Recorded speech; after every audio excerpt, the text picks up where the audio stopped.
साल बाद हमने ऐसे लोगों के हाथ में सत्ता दे दी जिन्होंने आजादी की लड़ाई से गद्दारी की थी, जिन्होंने आइडिया ऑफ इंडिया से गद्दारी की थी, तो बिल्कुल जाहिर था कि सत्ता में आने के बाद वो वही करते जो कर रहे हैं। हिंदू महासभा में जब सावरकर आ जाते हैं और हिंदुत्व की थ्योरी देते हैं और हिंदू राष्ट्र की बात करते हैं और मुसलमानों को सेकंड ग्रेड सिटीजन बनाने की बात करते हैं, तो उनको आजादी नहीं चाहिए थी, उनको माफी मिल चुकी थी। और माफी के बाद बस ये सेटिंग करनी थी कि देश दो टुकड़ों में बंट जाए और जो हिंदू वाला भारत हो उसमें किसी न किसी तरह से हमें पांव रखने को मिल जाए।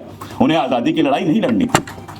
तो जो लोग आजादी की लड़ाई नहीं लड़ना चाहते थे उनका एक आइडिया ऑफ इंडिया था, और जो लोग आजादी की लड़ाई लड़ रहे थे उनका एक आइडिया ऑफ इंडिया। तो जब तक हिंदू महासभा हिंदू राष्ट्र की मांग अभी नहीं कर रही थी, हिंदुत्व की थ्योरी सावरकर लेकर नहीं आए थे, तब तक वो भी इस तरह के बंटवारे की बात नहीं कह रही थी। दलितों से उसको ज्यादा चिंता थी, और मुस्लिम लीग भी नहीं कह रही थी, कांग्रेस भी नहीं कह रही थी। और एक और धारा, भगत सिंह का नाम लिया गया। जाहिर तौर पे हम सब उनकी इज्जत करते हैं। भगत सिंह एक ऐसी शख्सियत है कि जो उनको जानते हैं वो भी इज्जत करते हैं, और जो नहीं जानते हैं कई बार वो ज्यादा इज्जत करते हैं। गलत तरीके से कर देते हैं, उनको हिंदू आइकन सिख आइकन बना देते हैं, ये एक अलग मामला है। बात तकरीबन हर साल प्लानिंग होती रही कि कर रहे हैं आना है, कर रहे हैं आना है, लेकिन कुछ ना कुछ मुश्किलात पेश आती रही और नहीं हो पाया। और इसके बाद मेरे घर में दिल्ली में आपने किया, बहुत शुक्रिया। एक तो ये मशाल जलाए रखने के लिए, कौन अब याद करता है। खैर, आइडिया ऑफ इंडिया की बात हो रही थी और शुरुआत में मैंने उसमें अटल बिहारी वाजपेयी का नाम सुना और मुझे तुरंत एक किस्सा याद आया। शायद आप में से कुछ लोगों को पता हो, पास में ही फरीदाबाद है, बहुत दूर नहीं है। और फरीदाबाद में एक बादशाह खान हॉस्पिटल हुआ करता था, बड़ा अच्छा सा प्यारा सा हॉस्पिटल था। और हुआ करता था, मैं इसलिए कह रहा हूं कि 2020 में बादशाह खान हॉस्पिटल का नाम बदल के अटल बिहारी वाजपेयी हॉस्पिटल कर दिया गया। तो मैं पहले ही माफी चाहता हूं कि मेरे किसी आइडिया ऑफ इंडिया में बादशाह खान और अटल बिहारी वाजपेयी एक साथ नहीं आ सकते। ये मेरी प्रॉब्लम है। किसी के आ सकते हैं तो वो शामिल करे शौक से। बादशाह खान को याद करते हुए दूसरा जो मुझे किस्सा याद आता है वो दुबई का याद आता है। जो हजरात दुबई गए होंगे उनको अच्छी तरह से ये पता है कि वहाँ जो ड्राइवर साहिबान हैं ज़्यादातर NWFP के हैं। तो हमारे साथ भी थे, एक बुजुर्ग थे, उन्होंने हमसे पूछा क्या करते हो, तो हमने कहा इन्हें क्या बताएं, तो हमने कहा सहाफ़ी हैं। तो फिर उन्होंने बात करनी को शुरू की, तो हमने कहा जब ये NWFP के हैं तो, और वो भी पेशावर के पास के हैं, तो हमने इनसे कहा कि बादशाह खान के बारे में पूछ लेते हैं। बुजुर्ग थे, उन्होंने कहा कि पाकिस्तान की सरकार ने उनको जेल में रखा, लेकिन जब बादशाह खान की मौत हुई तो पेशावर में गाड़ियां खड़ी करने की जगह नहीं थी। ये वो इज्जत है जो मोहब्बत से कमाई जाती है, जो नफरत वालों को और सरकार के आगे पीछे घूमने वालों को कभी नहीं मिलती है। बादशाह खान के बारे में बहुत कुछ बताया जा चुका है मुझसे पहले जिन लोगों ने बात की, बहुत सारे किस्से सुनाए बाजार खानी के और तमाम सारे उनके किस्से सुनाए। ये अपने आप में सोचकर बहुत आश्चर्य होता है कि वो इलाका जो हमेशा से हिंसा के लिए जाना जाता था और अब भी हिंसा के लिए जाना जाता है, ऐसा नहीं है कि आज वो हिंसा के लिए नहीं जाना जाता है, उस इलाके में एक आदमी खड़ा होता है, लाल कुर्ती मूवमेंट शुरू करता है और अहिंसा की बात करता है। ये अपने आप में एक बेहद आश्चर्यजनक बात है और ये बताता है कि अहिंसा की ताकत क्या होती है और अहिंसा की पहुंच क्या हो सकती है। लेकिन आज मुझे लगता है कि हमारा मौजूद जो है, हमारा सब्जेक्ट जो है वो आइडिया ऑफ इंडिया है। और चूंकि जो मुझे जानते हैं उन्हें पता है कि कश्मीर पर मैंने काफी काम किया है। तो जब कश्मीरियत लफ्ज पहली बार मेरे सामने आया था, मैं बैठा हुआ था कश्मीर में, और ये बात मैं कर रहा हूं 2015 की, शायद अभी किताब लिखना शुरू ही किया था।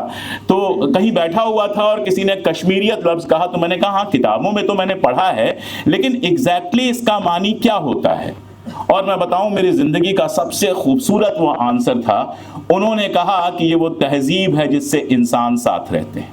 क्या बोले, एक नॉलेज ये होता है जिससे मुसलमान साथ रहते हैं, एक नॉलेज वो होता है जिससे हिंदू साथ रहते हैं, और एक नॉलेज वो होता है जिससे इंसान साथ रहते हैं, हम उसको कश्मीरियत कहते हैं। तो मैंने कहा इसी को तो हम भी हिंदुस्तानियत कहते हैं। तो कहे हाँ, दोनों में फर्क नहीं है, बस उतना ही फर्क है जितना कश्मीर और हिंदुस्तान में है। तो ये बात मुझे हमेशा हमेशा के लिए याद रह गई। आजादी की लड़ाई को जब भी मैं अपने तरीके से देखता हूं, 2-4 किताबें लिखी हैं, उस चक्कर में पढ़ना पड़ा, मैं हिस्ट्री का कभी विद्यार्थी रहा नहीं। जितना भी मैंने समझने की कोशिश की आजादी के आंदोलन को, मुझे हमेशा उसमें दो अलग अलग रास्ते दिखाई दिए। एक रास्ता वो दिखाई दिया जो आजादी की तरफ बढ़ रहा था, जिसको अंग्रेजों से आजादी चाहिए थी।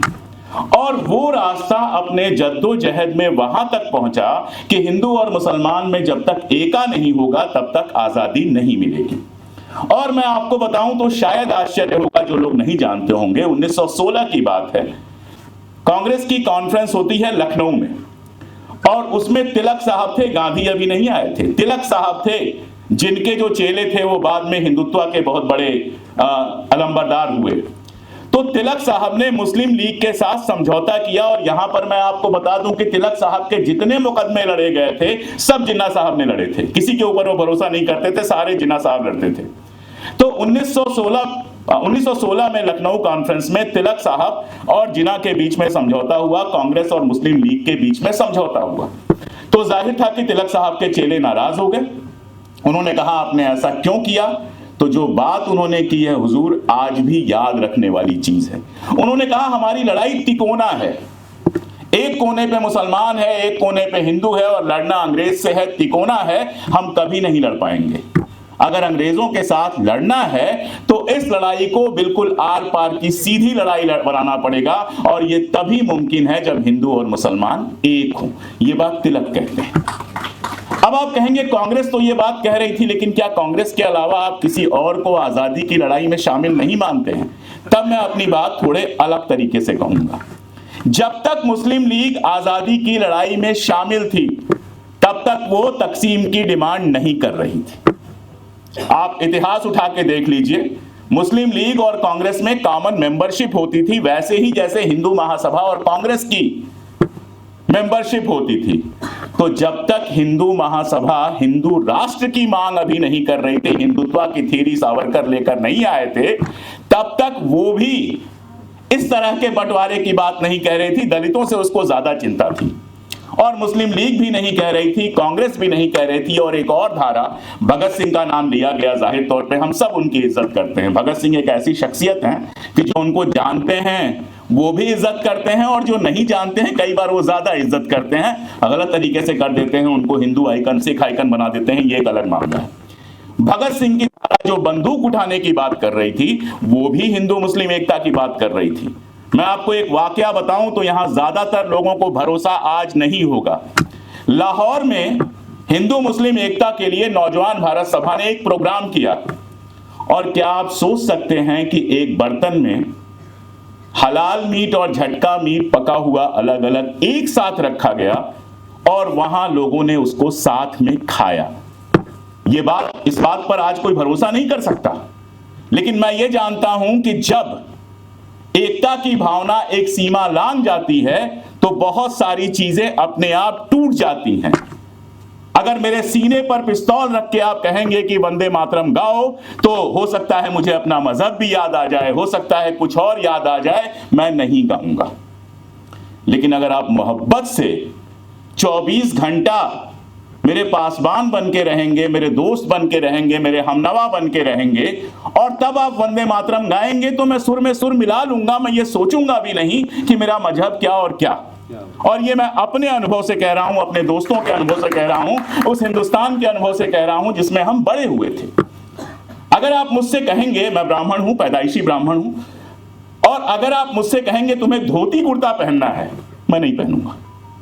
जबरदस्ती कहेंगे धोती कुर्ता पहनना, मैं नहीं पहनूंगा, लेकिन शौकिया मैं पहन लेता हूं। दिक्कत क्या है इसमें?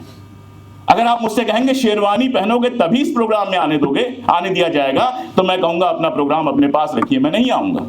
और ऐसे हो सकता है मैं शौकिया शेरवानी पहन के आपके यहां चला जाऊं। तो मोहब्बत में बहुत कुछ ऐसा हो जाता है जिसको नफरत से हासिल नहीं किया जा सकता। तो मैं भगत सिंह की बात कर रहा था। भगत सिंह की धारा भी हिंदू मुस्लिम एकता की बात करती थी, लगातार बात करती थी, और जिस हद पर जाकर बात करती थी वो आज सोच पाना भी मुश्किल है। लेकिन दूसरी धारा जो थी, जिसको आजादी नहीं चाहिए थी, जिसका नाम अंग्रेजों के पेरोल पर लिखा हुआ था, जो अंग्रेजों के साथ बांटो और राज करो की नीति के साथ चल रही थी, उसने कभी आजादी की लड़ाई में हिस्सा नहीं लिया। मुस्लिम लीग को जब पाकिस्तान चाहिए था तो आजादी उसके लिए बड़ी बात नहीं रह गई थी। हिंदू महासभा में जब सावरकर आ जाते हैं और हिंदुत्व की थ्योरी देते हैं और हिंदू राष्ट्र की बात करते हैं और मुसलमानों को सेकंड ग्रेड सिटीजन बनाने की बात करते हैं, तो उनको आजादी नहीं चाहिए थी। उनको माफी मिल चुकी थी और माफी के बाद बस ये सेटिंग करनी थी कि देश दो टुकड़ों में बंट जाए और जो हिंदू वाला भारत हो उसमें किसी न किसी तरह से हमें पांव रखने को मिल जाए। उन्हें आजादी की लड़ाई नहीं लड़नी थी। तो जो लोग आजादी की लड़ाई नहीं लड़ना चाहते थे उनका एक आइडिया ऑफ इंडिया था, और जो लोग आजादी की लड़ाई लड़ रहे थे उनका एक आइडिया ऑफ इंडिया था। बहुत लंबी बात नहीं करूंगा, लेकिन मतभेद की बात की जाती है कि भगत सिंह और गांधी में मतभेद था, मौलाना आजाद और नेहरू में मतभेद था। मैं हमेशा एक बात कहता हूं कि जो पढ़े लिखे होंगे उनके बीच में मतभेद होगा। डॉक्टर साहब हिस्टोरियन हैं, रुचिका हिस्टोरियन है, अगर हम तीन एक साथ कहीं बैठेंगे, मैं हिस्ट्री थोड़ा बहुत लिखता पढ़ता हूं, तो रुचिका कहेंगे कि ये वाली बात सही है, मैं कहूंगा नहीं मैंने ये पढ़ा था, डॉक्टर साहब कहेंगे आप दोनों ने सही पढ़ा था, ये वाला सही है। लेकिन अगर तीनों हाई स्कूल फेल हैं तो तालियां बजाएंगे और तालियां बजवाएंगे, जो ज्यादा पेमेंट करेगा उसके लिए तालियां बजाएंगे। तो जो पढ़े लिखे होंगे उनके बीच में मतभेद होगा, नंबर 1। दूसरा, ये मतभेद कैसा था?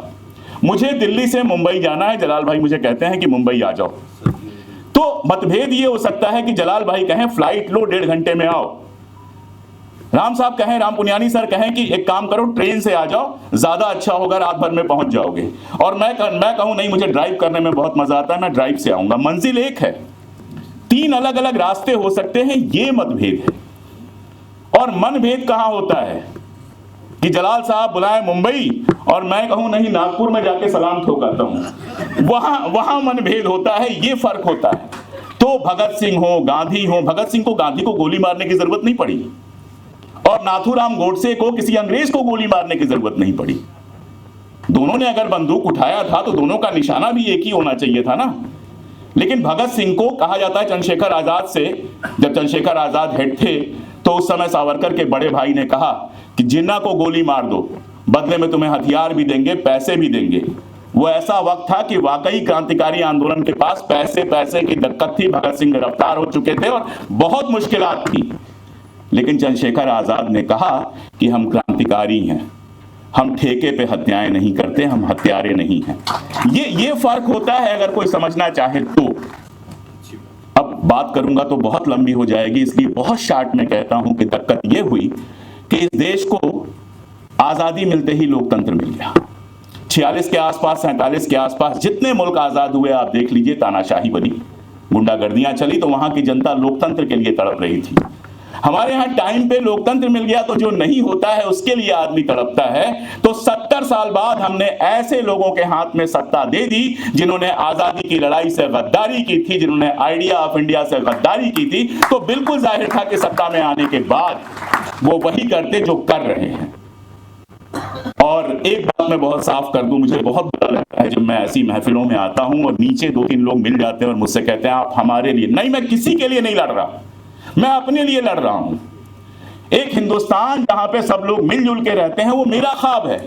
ये मेरा ख्वाब है कि ईद में मैं किसी के घर में बिना दरवाजा खटखटाए घुस जाऊं और होली में वो उतने ही हक से मेरे घर में घुस जाए। ये मेरा ख्वाब है कि मेरी बच्ची इस देश में अगर बड़ी हो तो इस देश में हंसते खेलते हुए उसके मुसलमान दोस्तों, ईसाई दोस्तों, सिख दोस्तों, और कोई उसको परेशान ना करे इस बात के लिए कि वो किसी खास मजहब की है, किसी खास इलाके की है, उसका बाप कोई खास है। ये मेरा ख्वाब है, ये मेरे पुरखों का ख्वाब है जिसके लिए मैं लड़ रहा हूं। और आप भी किसी कौम के लिए मत लड़िए, इस ख्वाब के लिए लड़ेंगे तब कुछ हासिल कर पाएंगे। और मेरे साथ गौहर रजा साहब हैं। गौहर रजा साहब उन लोगों में से हैं जिनकी मैं बेहद बेहद इज्जत करता हूं। और किस बात के लिए करता हूं? इसलिए कि वो हर तरह की कट्टरता के खिलाफ बोलते हैं। इसीलिए मैं कहूंगा कि अगर एक आइडिया ऑफ इंडिया के बारे में आप सोचते हैं तो ना तालिबान हमारा मॉडल हो सकता है, न कोई और हमारा मॉडल हो सकता है। एक लिबरल हिंदुस्तान हमारा मॉडल हो सकता है, जहां जो टोपी लगाना चाहे वो टोपी लगाए, जो बुर्का पहनना चाहे वो बुर्का पहने, और जो सिर में बाल लहराते हुए घूमना चाहे वो लहराते हुए घूमे। कोई पूजा करना चाहे पूजा करे, कोई नमाज करना चाहे नमाज करे, और हमारा जैसा नास्तिक जो कुछ नहीं करना चाहे उसको भी कुछ करने के लिए मजबूर ना किया जाए। अगर हम ये बना पाएंगे तो ठीक है, वरना। और एक शेर चूंकि सब लोग सुना रहे हैं तो मुझे भी सुनाना पड़ेगा, अब तो रवायत बन गई है। तो अमीर कजलबाज का वो शेर है, मुझे बहुत ज्यादा याद नहीं रहते और मुझे बहुत पसंद है कि निराश होने की बिल्कुल जरूरत नहीं है।